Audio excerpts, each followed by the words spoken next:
premier train back then was the 20th Century Limited, so renowned for its speed in transporting passengers between New York City and Chicago that the riders were promised a rebate if the train were to be late in arriving at its destination.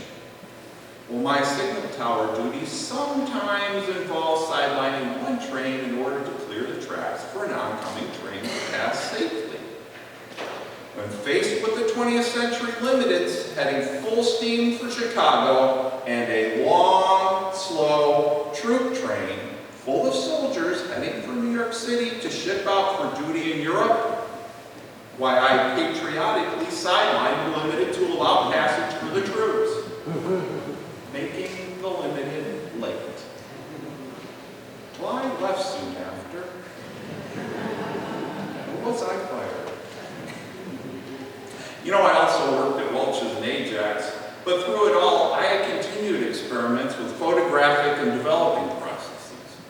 A photo at the Smith's house in about 1931 has me peeking from behind the couch.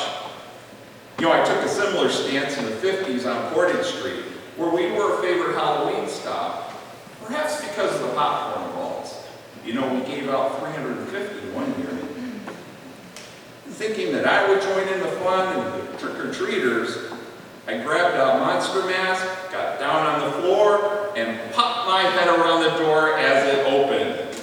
Unfortunately, it was to greet a dad with a toddler just about the height of Daddy's head, who started into screaming and crying uncontrollably.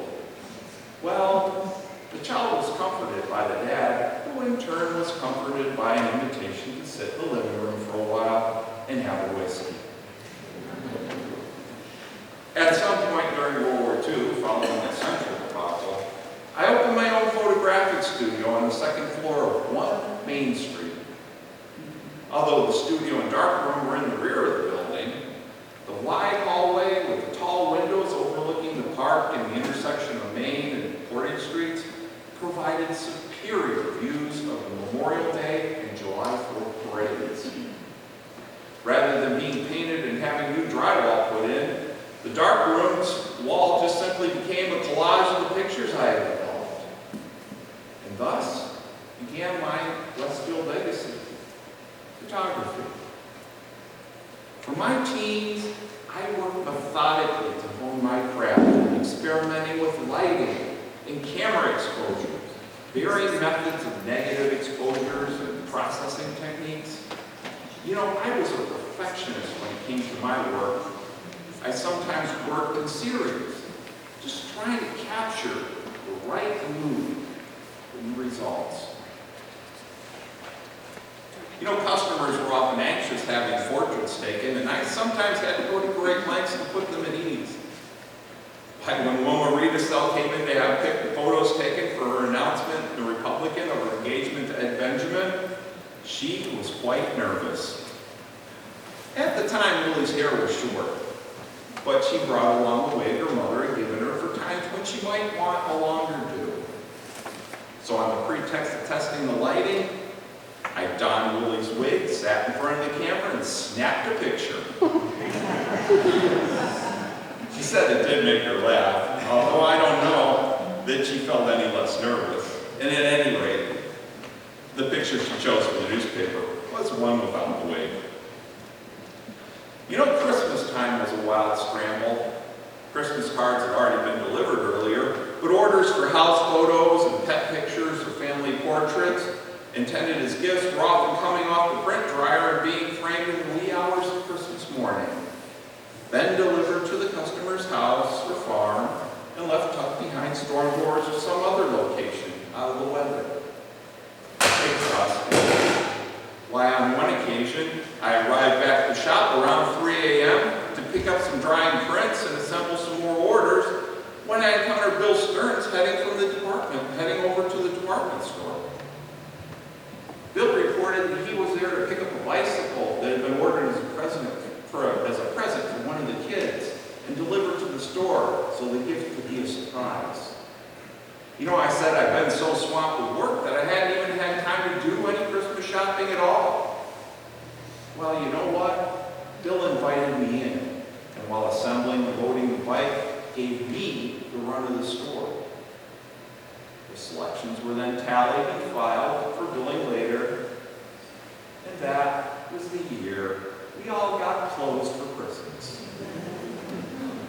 You know, I guess I was funny, creative, outgoing, but I was intolerant of pretense. Rules and laws and social norms were to be followed only as long as they were sensible, fair, and often only if I was an inconvenience. I mean, I was a champion of the underdog, either based on principle or because I felt I was one. And I had little tolerance for people I thought were trying to be something that they weren't. You know, I treated everyone equally. I befriended migrant workers, made sandwiches and coffee for the hobos who came to the door. Why, and one morning, I rushed out of the house, bathrobe flapping, oil can in hand to grease the baby stroller wheel, the daily squeaking of which, as child and mother passed the house going uptown, I found annoying. You know, the mother spoke no English, and I was quite taken aback until she realized what I intended. We were no longer bothered by the squeaking, but I'm not sure whether it was because of the oiling, or perhaps she thereafter took a different route to town. Although I had many friends, I really wasn't one to join clubs.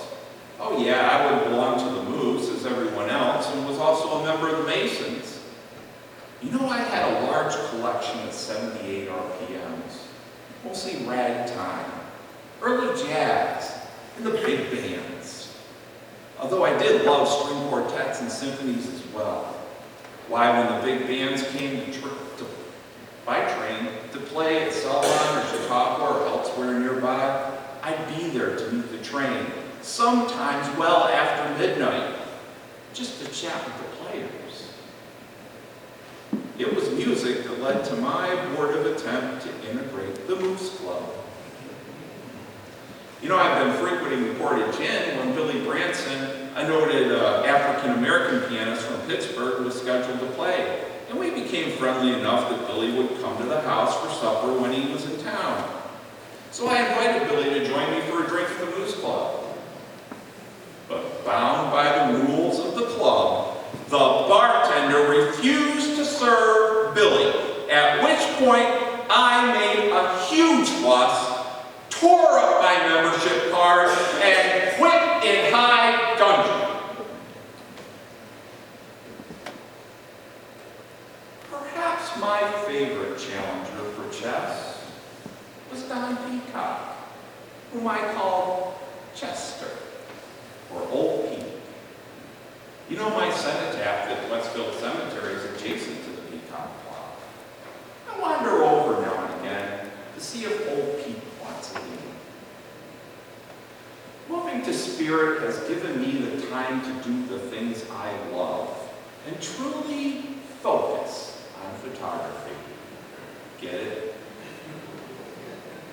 Yeah, I had a wonderful life here amongst you, and probably took a family portrait of almost every family that lived here, rich and poor.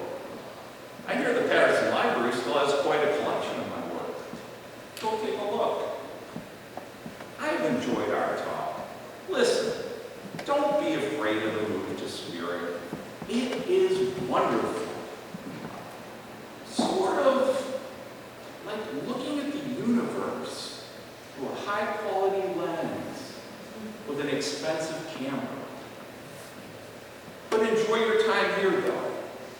Use every minute given to you to experience this phenomenon called life, as it passes too quickly. Hey, okay, look here. Smile